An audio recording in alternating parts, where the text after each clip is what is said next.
Ian Beckles on the program, WDAE's 50th greatest Buccaneer of all time, number 62 in your program, number 50 according to WDAE, number one in your hearts. The beard is trimmed down a little bit, my friend. Well, you look like a young buck from Indiana. What's going on? Yeah, well, I don't know what you got that from, but yeah, it's cool. I was on the Pat Aaron show last week as I normally do on Thursday mornings, and they were congratulating me, and I said thank you, but the only reason why you guys put me on it is because I'm on your show. But it's all good though. I'll take some accolades. I like me an accolade. Hey, you know what's funny that you said that? So my brother, we're up in New York and we were camping, and my brother comes up to me. He goes, "Hey, let me ask you a question." I go, "What?" He goes, "So did Pat and Aaron put Ian number 50 because that's their boy?" And I'm like, "Probably." And I was like, and he goes, and Ian doesn't have any problem with that, does he? I'm like, "Hell no!" It's like, Why would I? it's all love. It's all love. And my brother was like, "I figured that." That was funny. Well, Jay, you know my motto: spell my name right. Spell my name right. Mm-hmm. Spell my name right. All right, let's get right into it. Tristan Wirfs out, obviously tears. Obviously, dealing with he's had to deal with Charlie Heck today. I don't know if it was a combination of him being in there or the defensive line just being better. What's your biggest concerns? Not in the regular season. We'll get to that in a second. But what's your biggest concern about the Buccaneers in the preseason in training camp with Tristan Wirfs not being in there? Biggest concern. You used to have strengths. Now you got to figure out what your strengths are. Okay, your strength was you can depend on that left tackle to eliminate whoever the right end is. Okay, you have that. Tristan Wirfs is a above average running tackle in the run game. We don't know what we have right now, so now you got to go into it and say, what does Heck do well? What does he not do well? Can he do this? Can he do what Tristan did? So when I came out, they brought another guard in. A lot of times that guard, his strengths aren't the same as my strengths. And it doesn't, you know what? They may run the ball better with Heck. We don't know that. It's a possibility. Yeah. I wouldn't bet my money on it, but it's a possibility. They may say, we're going to be a running football team. We're going to run the football and run the ball like the Lions, and they may get more yards. I don't know. But for me, you can't lose Tristan Wirfs, brother. I don't like the equation at all. If they, for some reason, have some other injury, then all of a sudden you're diluting everything up and down, and it's just not a great way to start. Yeah, and again, I don't know if it was the defense or him not being in there, but the defense, I said this before, and I'll ask you this too. I feel like Vita Vea had this look on his face when he didn't have JPP, when he didn't have Shaq Barrett, like he had to do so much, and then the weight of the world was on his shoulders a little bit. And of course, you got to be able to take care of where you're taking care of. But listen, if your guy in the middle is leading your team in sacks, that unless he's Aaron Donald, you're looking at your guys on the outside like, bro, come on, you got to be better. And then I look at Antoine Winfield Jr. today. He's kind of like he's freelancing a little bit because Tyke Smith with another pickup Baker today, and that position is locked in. What do you say about guys that are leaders on the team that now when they have a little bit help, they don't have to worry about what everybody else is doing? Have you ever experienced anything like that, maybe on the offensive line where, there was a hole or there was one guy that was maybe took away a little bit of his play because he had to really worry about what everybody else was doing. And then when he got some more help there, you can kind of just do his thing. Well, for the most part, great players in most situations don't need other players. Okay, like Junior Seau or Luke Kuechly, they don't need anybody. They're going to get 200 tackles. That's the way it is. There's certain positions that need other players. Offensive line may be the number one position. I played next to Rob Taylor, who was later in his career, who knew more football than me, so he was bringing me through it.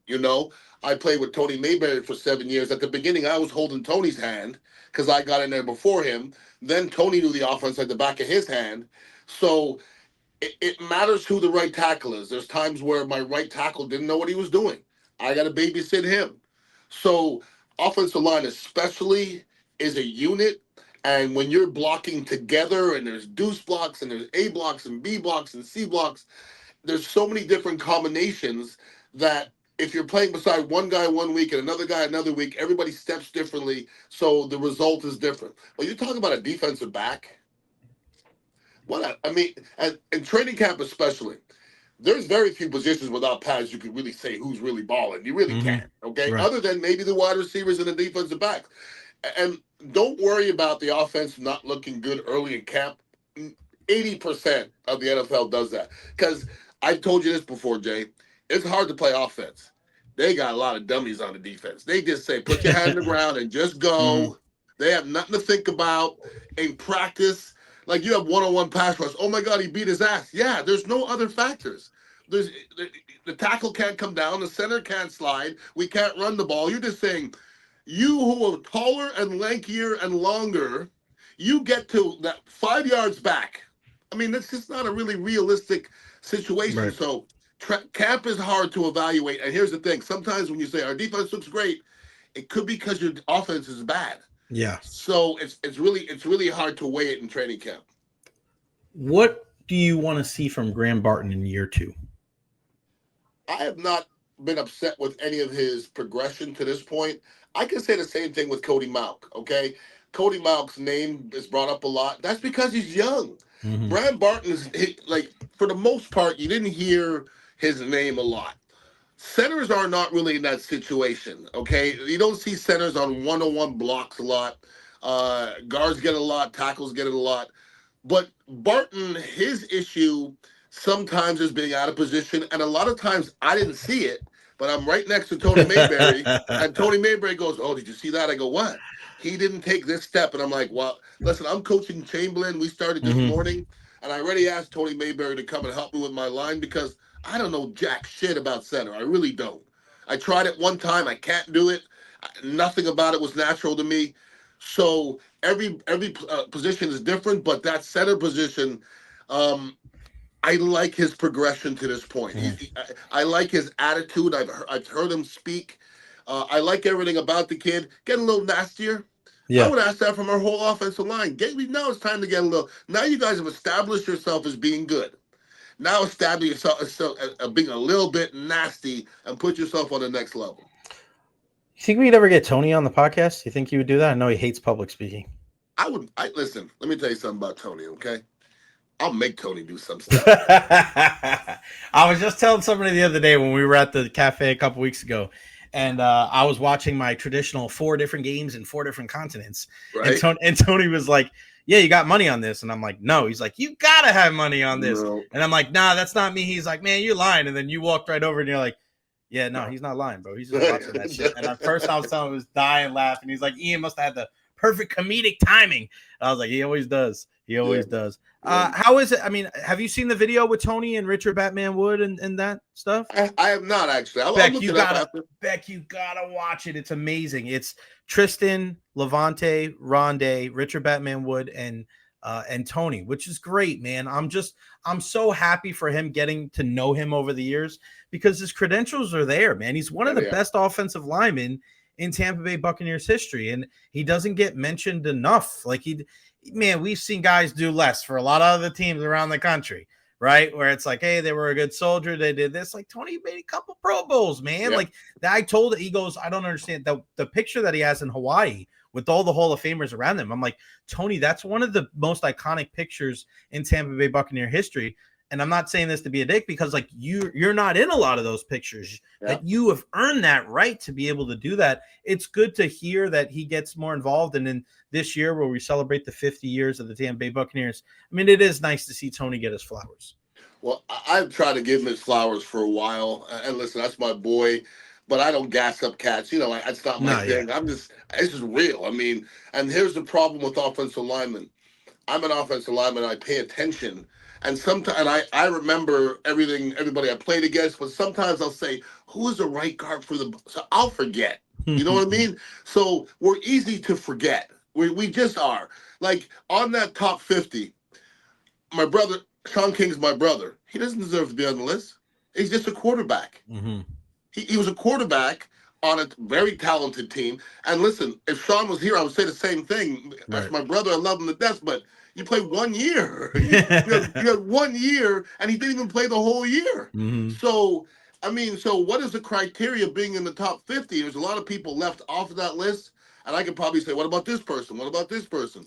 And a lot of it is just kind of like the Pro Bowl, where it's a popularity contest, and I'm okay with that. It's all good.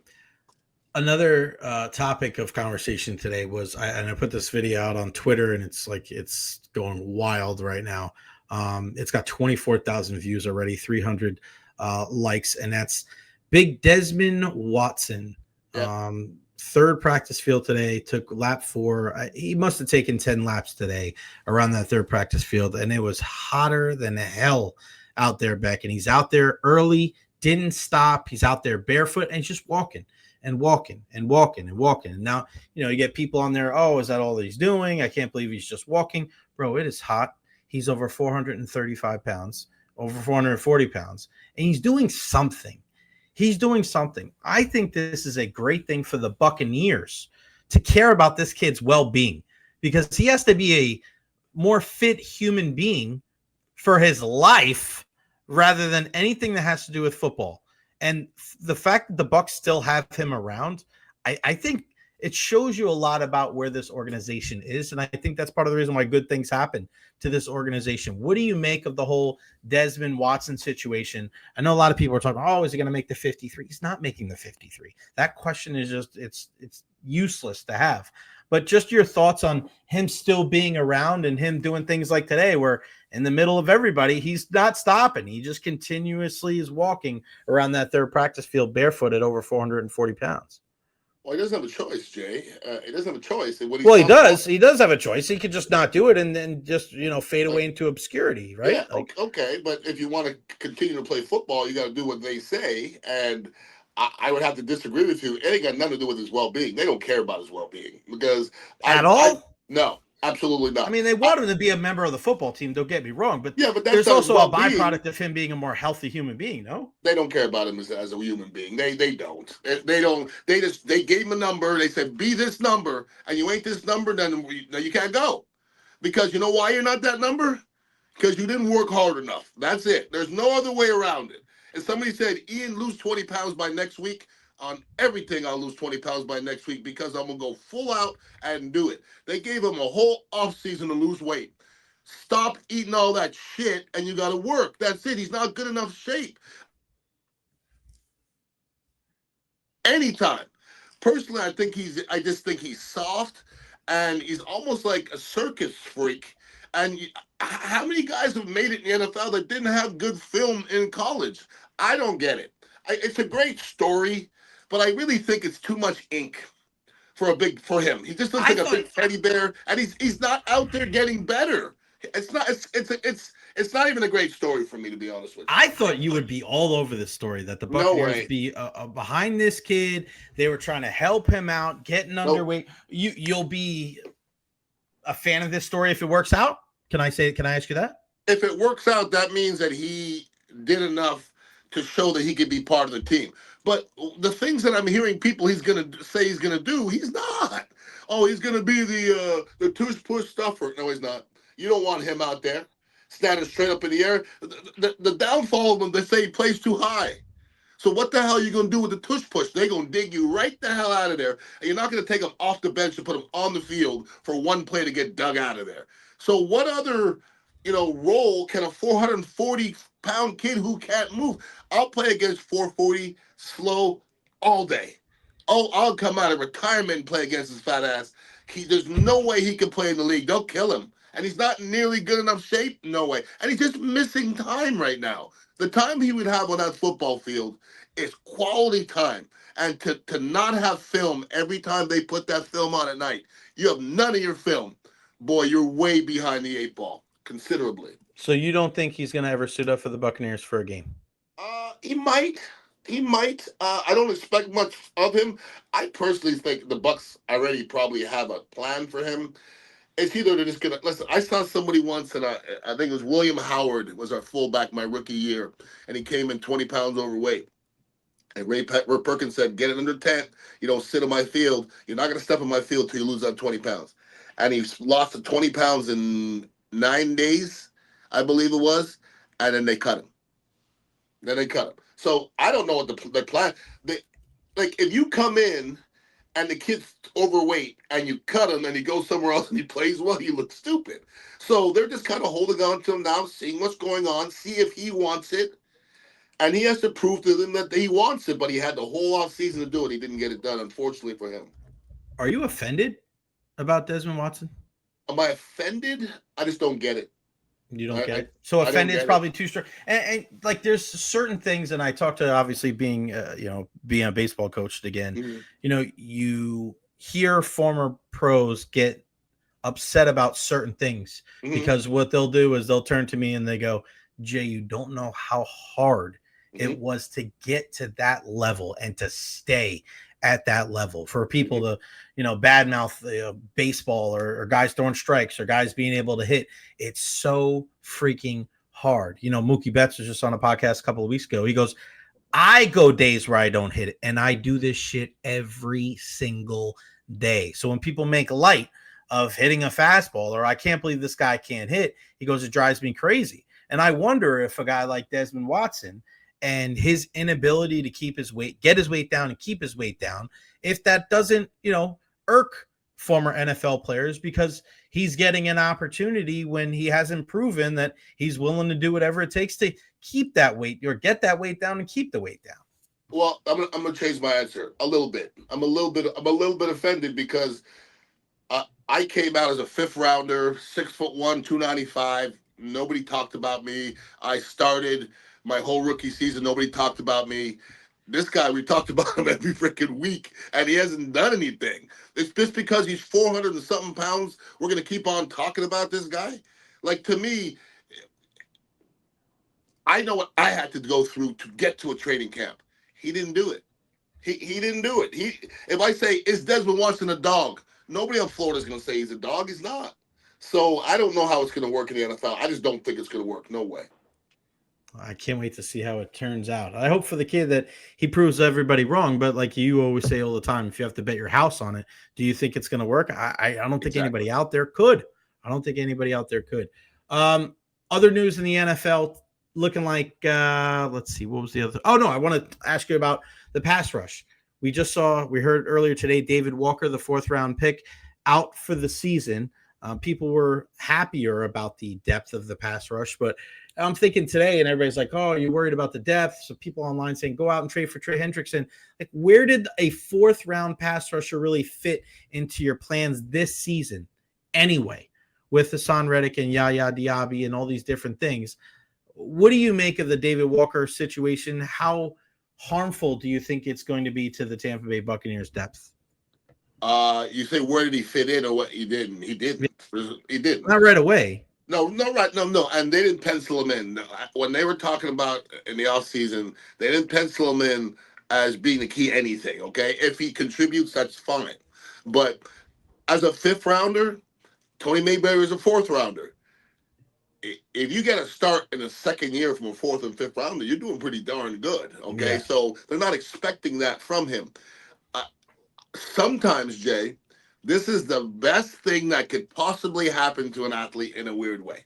Now he sits for a whole year, he watches film, he learns, he lifts weights, he understands what people do to be successful. And next year when he comes back, sometimes it's the best thing you could possibly do is to sit down he's going to sit down for a whole year and learn and come back and be a little bigger, a little stronger, a little wiser. And his rookie year is going to be like his 2nd year. And sometimes that's the best thing that could happen. Plus, he gets paid. He gets paid the same amount of money. So life is not that bad for him right now. No doubt. Kalijah Kancey and Vita Vea going forward this year. I mean, I look at, and I mentioned before, Vita Vea finally getting some help on the outside. And I just feel like this is a big year for a guy like Kalijah Kancey because there's, guys on this team, guys on every team, right? Kalijah and Yaya. Everybody's telling me like how good they can be or what their ceiling is. Like, what is Kalijah Kancey and Yaya Diaby to you right now? And do you think that they need to prove a little bit more in this season coming up?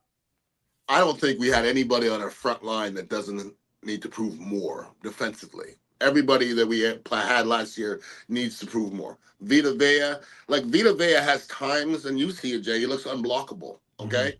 That means you have it in you. You need to see it more, okay? We need to see it more. I'm not complaining for a 350-pound guy to have as many sacks as he has. I'm not. But I don't see Vita Vea taking over games like Warren Sapp did or Aaron Donald did. You're playing the same position. And there's times where I go, Jesus, I don't know how I would have blocked him in that situation, but we need to see it more often. And Kalijah Kancey, I don't think he is where I have him rated below other people because people have him rated very, very high. I had this discussion with Pat Donovan the other day on Pat and Aaron, and he said Kalijah Kancey's a very good defensive tackle, and I said, nope. He goes, what do you mean? I said, nope. Not if you compare him to a very good defensive tackle. He's just a third-year defensive tackle who makes plays. But when you watch the plays he doesn't make, and you compare him to a very good defensive tackle, it's not the same. Like, I played against very good defensive tackles, and they're always in position, and they're always around the ball. Kalijah Kancey's not that yet.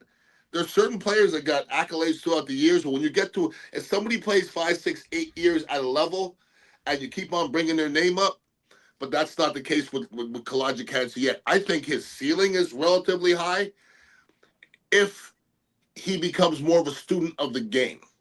Because there's times where his instinctively, he seems off to me. I thought Gerald McCoy was off completely instinctually. And there's some other players that are so much less athletes and instinctually they play well. JTS had no instincts. I think Yaya Diaby is an instinctive football player. I have nothing to complain about Yaya Diaby because every time I see him rush and don't get to the quarterback, he's close and he's rushing hard.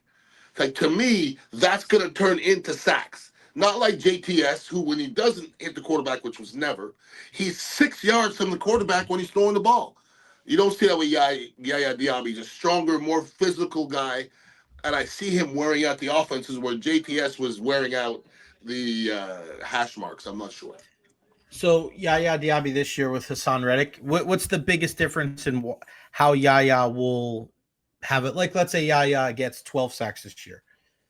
Is that more due to his elevation in his game, or is it due to Kalijah being a little bit better, the presence of Hassan Reddick and some of the guys around him? I think it's his game. I think that's an overrated saying, well, this guy's going to help this guy. Like, we don't have anybody else that's that good that we have to game plan for. Even Reddick, I don't see him being that guy where the offense is going to go, well, we have to watch for this guy and let's put the back over there. I don't see him being that guy. I hope he is, okay? And he's been that guy in the past. It was a couple years ago. But if Yaya Diaby gets double-digit sacks or Reddick gets 15 sacks, whatever, it's them. It's them. And like, Vita Vea can only do so much. But at the grand scheme of things, everybody has a one-on-one block pretty much. There's 5 offensive linemen and there's 4 defensive linemen. And sometimes they rush 5.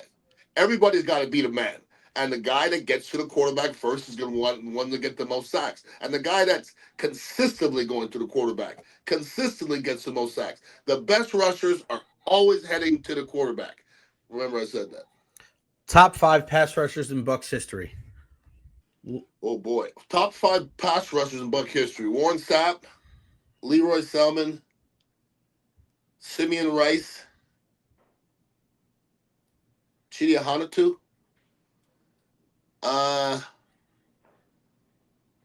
The next one. Shaq? Okay.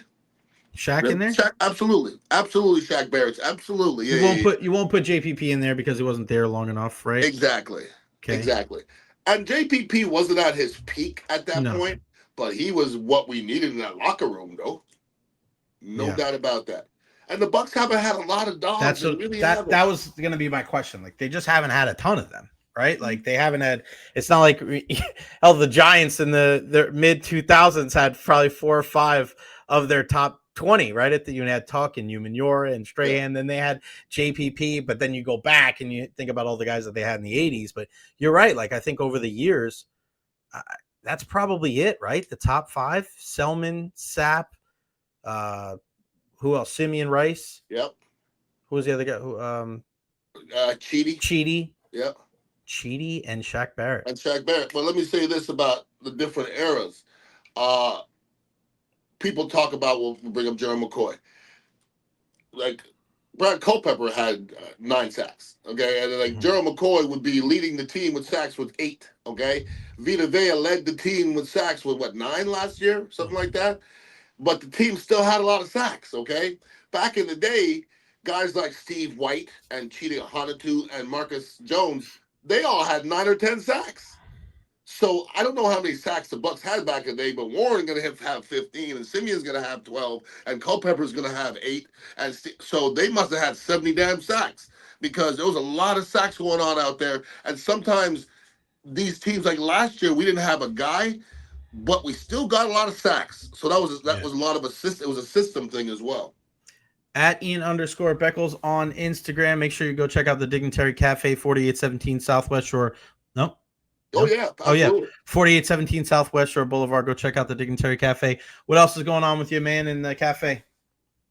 Nothing crazy here. Just trying to stay sane. And Chamberlain football started this morning, so nice. I'm going to be a little bit more tired than normally am. I'm out there doing drills at 6:30 in the morning. My body hurts, dog. I'm not even gonna play with still hot out there at that time, ain't it? No, it's not that bad, but the 6 linemen I had today they're not ready for prime time, we'll say. No, not the only 6. No. 6 linemen. What do you work on with kids like that? Right now I'm working on dropping their nuts. Dropping their nuts. Yeah, they ain't ready for technique yet. They're just soft as tissue paper. What is dropping their nuts? Make them a little bit more manly. Really? Oh, today I let them figure out that they're not manly. Did they think they were manly? We ran the sled a couple times, and people were puking and stopping and crying. Oh, there was puke already in day 1. Oh, yeah, asthma attacks, and this is 6 players now. This is 6 players now. What was the end of practice like? I left because I had to do a Calta show, but when I left, they were doing like crab walks, and they were just miserable because they already been through hell with me. And listen, I always talk to my kids before practice and give them a little lesson. And then the first day I always say this: football's not fun. This is not baseball. Baseball's fun. Football's not fun. It is a bitch. And they figure out about 20 minutes later, they're like, this is not what I signed up for. When do I get to dance and spike the football? Only a few guys get that. How was Mike's the thing with the what was the beach bash or? Yeah, the beach bash was good. It was a jock sniffing fest, but I had a good time. There was a lot of rabid fans out there, and I was out there. You went out twice? Did you go out there twice? I stayed out there Friday to Sunday. Wow. Yeah. Unbelievable. Out in the heat, brother. Yeah, I saw you with the jerseys, the cutoff, laughing. Yeah, man. It was a good time. It was good people. Yeah, you got that right, buddy. All right, again, Ian_Beckles on Instagram. Go check out the Dignitary Cafe, 4817 Southwest Shore Boulevard. Beckles and Recher podcast will be back again on Wednesday live from the cafe. Beck, always appreciate you, my brother. WDAE's 50th greatest Buccaneer of all time, Ian H. Beckles. Talk to you next week. Thanks, buddy. 5-0. Yep.